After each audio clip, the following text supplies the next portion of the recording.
spiritual drink is imagine this.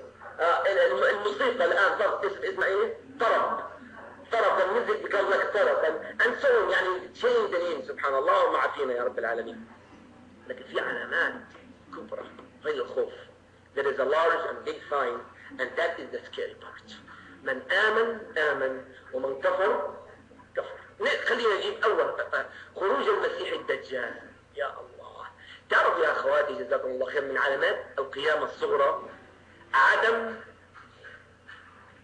ما شاء الله موسيقى عدم ذكر الدجال على المنابر. من علامات الساعة الصغرى عدم ذكر الدجال على المنابر. One of the signs, the minor signs, not going to mention or to hear about the Antichrist or المسيح الدجال on the minbar. Honestly يعني آخر مرة سمعت لنا بالمسيح الدجال متى؟ زمان. وزمان وبعدين سنة سنتين الانتي كرايست.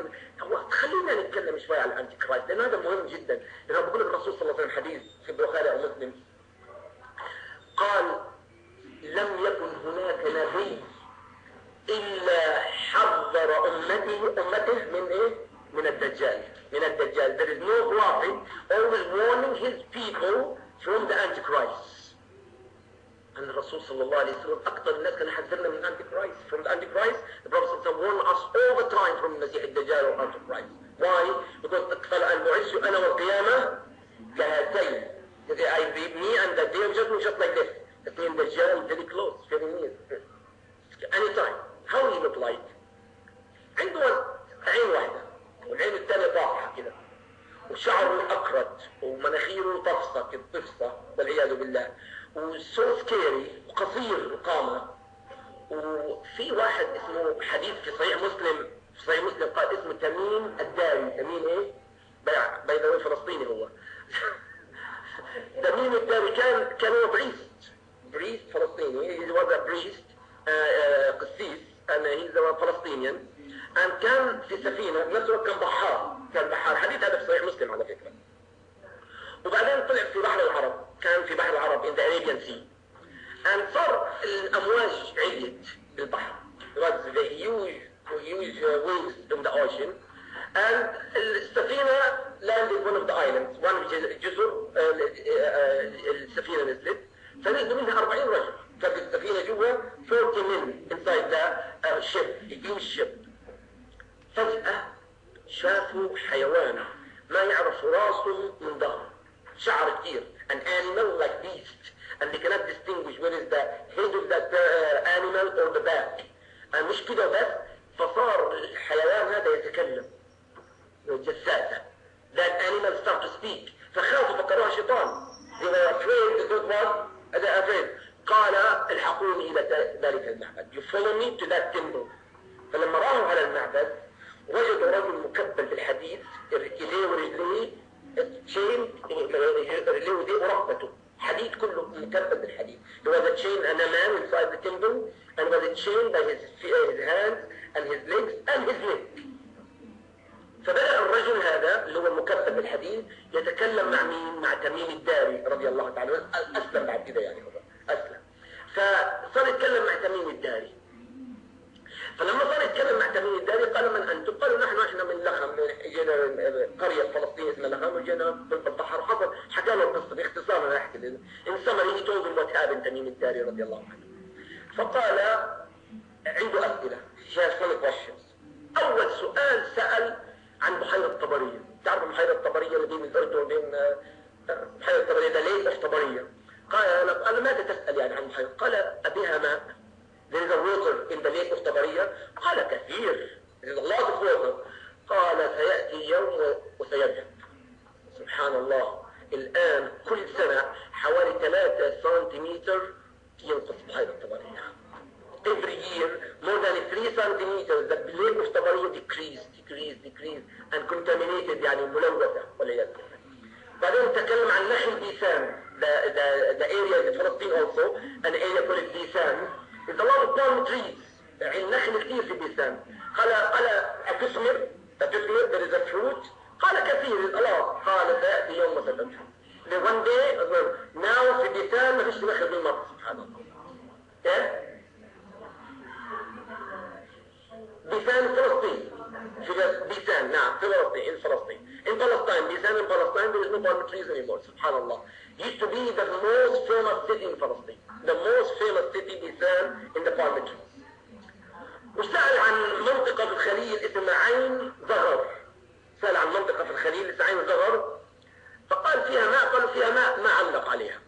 There is a عين زغر, there is a well over there in Hebrew, in Khalil, where Ibrahim عليه السلام buried and his kids, and he have no comments. ليش have no comments؟ لأنه المنتظر المهدي المنتظر حيكون هناك، يستقر في المنطقة اللي هناك. ما رضي يحكي له، ما رضي يحكي له. المهدي will be in that area. المهدي محمد بن عبد الله. anyway قال وما فعل نبي الأميين؟ نبي الأميين ظهر، نبي الأميين ظهر. قالوا ظهر. قال أقاتله العرب؟ قال قاتله وانتصر عليهم. قال اتبعوه؟ قال اتبعوه. قال حقا لهم أن يتبعوه. هو اعترف قال حقا لهم أن يتبعوه. That is a literate prophet is become. It said the Arab fought him. So yes, but he defeated the Arab. They defeated those and everybody followed him. It's good for them to follow them. أما أنا الآن أتكلم عن نفسي. أما أنا فأنا المسيح. ما قال المسيح الدجال. قال me I am the Christ, but he does not say the anti-Christ. He said the Christ. أنا المسيح. وقريبا سأظهر. قريبا سأظهر. Very soon I will be out. Very soon. وأمكث في الأرض 40 يوما. I will be 40 days. But 40 days. يوم كسنة. يعني ايه؟ one day equal 1 year. يعني تشرق الشمس ثم تغرب بعد كام؟ بعد سنة كاملة 12 months. ويوم كشهر and 1 day equal 1 month. ويوم كجمعة and 1 day equal 1 week. وسائر أيامه كأيامنا and the rest of his days like our days. من علامات الساعة على فكرة برضو أن تشرق الشمس منين؟ من المغرب. حصلت بعض الكواكب الثانية شبيهة بالأرض، حصلت على فكرة. حتى إذا happened one of the signs of the day judgment the sun will rise from the west instead of the east and happen one of the other planets. And NASA describe it actually. NASA they say that the sun starts to rise from the west on that planet. Similar just like the earth. Subhanallah Rabbil Alamin. هذا المسيح الدجال. طبعا طبعا ليس مجال حديثنا، بس أنا بنصحكم كلكم إن شاء الله تقرأوا عليكم السلام، تقرأوا عن المسيح الدجال وتعلموا أولادكم عنه. And I advise all of you sisters to read about the مسيح الدجال, the Antichrist, and to teach your kids about the مسيح الدجال. طبعا المسيح الدجال فتنة أكبر الفتن. The major فتنة and trials and tribulation is المسيح الدجال. لأنه عنده أشياء كإله والعياذ بالله. الله عز وجل اداله قوة عشان مش كل المسلمين اللي عنده إيمان المؤمن، لأن فيه مسلمين وفيه مؤمنين. يعني there is a Muslims say لا إله إلا الله محمد رسول الله that's it, and there is a believers know exactly what is right and what is wrong and what to do. يعني فيه مسلمين بوجب بالاسم، وفي مسلمين ومؤمنين بالله سبحانه وتعالى يعني يتبعوا القرآن والسنة. ممكن هذول في ممكن أول ما يظهر يقرأ سورة الكهف، بداية سورة الكهف أو أواخر سورة الكهف يقرأ عليه.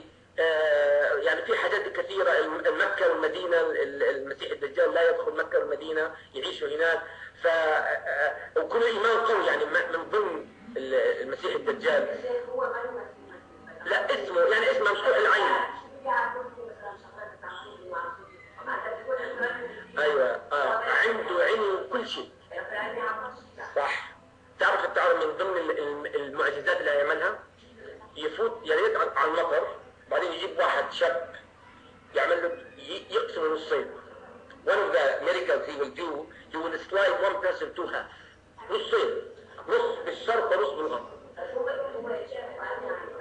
الله اداله قوة فتنة يفتتن الناس. هنا يعرف مين المؤمن ومين الكافر. ولا يعلمن الله الذين آمنوا ولا يعلمن المنافقين. هذه هي كل القضية، من يعرف مين المؤمن. To know, distinguish who is the believer who is not a believer. And that is sliding to half. الشخص بعدين يلتئم ويضحك. لكن عندما يعمل واحد مسلم قال والله هذا ما زادني بك إلا إيمان إن أنت الدجال. المؤمن يقول والله ما يزيدني إلا إيمانا إنه أنت المسيح الدجال. الله I will be more confident that you are the Antichrist. المؤمن عارف لأن عينه وطلب description. فبتعرف مثلا في مصر انت ساوث اوف ايجيبت والاسوان والاقصر فيها كنوز العقل لا يتصورها.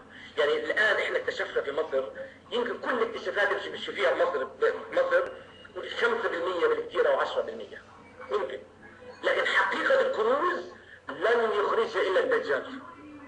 هي 100% زي the Antichrist. Only the Antichrist will be bringing those treasures. just like النحل. شفت كيف النحل الكنوز تجري وراء الدجال كأن نحل. شوف لوين.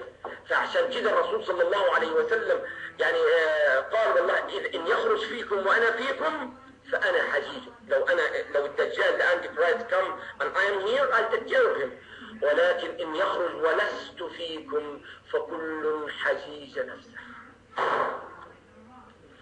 شوفي لوين. if the Antichrist come and I am not with you everybody take care of him. والله خليفتي على كل مسلم and Allah will take care of every Muslim. المسيح الدجال الميريكلز اللي بيعملها لا يتصورها عقل. اللي بيفكر الناس اللي ضعاف الإيمان بيفكر المسيح الدجال إله، والناس هيتبعوه كأنه إيه؟ كأنه إله اللي بيجري ورا الدنيا طبعا. And some people will believe in him like he is God. He's doing things like God والعياذ بالله. And that's why a lot of people weak of الإيمان, some Muslims they will follow him. The people who run after the dunya will follow the Masih al-Dajjal, the Antichrist. That's scary. الله أعلم من الولم يعني من الولم وده distinguish believe me من regardless. But that's why عشان احنا لازم نعرف مين هو who is the Antichrist to avoid to protect ourselves. نحمي أنفسنا عشان نعرف من هو المسيح الدجال. Otherwise we're gonna fall in the trap. رح نقع في المصيدة ده. نعم.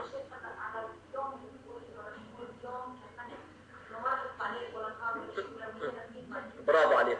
برافو جزاك الله خير. في الحديث نفسه في مسلم قال يا رسول الله اليوم الذي كسنه أتكفي فيه صلاة 5 مرات؟ Is it enough for us to pray 5 times a day؟ قال لا ولكن اقدروا له قدره. make the estimate of the time like every 24 hours في 24 ساعة 5 صلوات. بس تخيلي الشمس تشرق وتغرب سنة كاملة حصلت الآن في كوكب آخر يعني سبحان الله. وفي الشهر اللي بعده بعدين جمعة يعني فتنة كبيرة لا يعلمها إلا الله سبحانه وتعالى. لكن يقتل. كيف يقتل؟ يقتل الله سبحانه وتعالى. ينزل عيسى عليه السلام. الناس اللي الآن بيقول لك عيسى مات بعض المسلمين بيقولوا كده. الله بينزل في Damascus. It will be sent with the 2 angels. Have like a clothes like yellow clothes very shiny smell good and عليه كأنه آثار وضوء عيسى عليه السلام. Jesus عليه السلام will be sent in Damascus with the 2 angels will bring him down. إن عند المنارة البيضاء the white minaret in Damascus it will be sent come down and يذهب مباشرة على فلسطين من دمشق على فلسطين اللي هو عيسى عليه السلام. he would travel from Damascus all the way to Palestine عيسى عليه السلام. فيكون المهدي عليه السلام بيئم الناس في الصلاة. هو من سلالة فاطمة وعلي. المهدي عليه السلام اسمه محمد وأبوه اسمه عبد الله ومن قريش. لكن بس كيف المهدي على فكرة يهدى بليلة واحدة. يعني مش يكون عالم من علماء المسلمين ويظل عالم والناس تتوعد عليه خلص يصير المهدي. لا بيروح بيعمل عمرة بيشوف الناس شوف حال المسلمين بيصير له ظهرات هذا الله يستر حقيقة. وفجأة الله سبحانه وتعالى يحط الإيمان في قلبه والناس بتعرفه والناس تديله البيعة. Allah will give the guidance to Mahdi in one night. Overnight, he become a leader. And the people know that he is al-Mahdi. He is from the descent of Fatima and Ali radiallahu ta'ala anhuma. And the people give him the allegiance. Believe in him. بيبانوا فيه. بدلوا البيعة. طب تعرف لما يدوا البيعة ايش بيحصل؟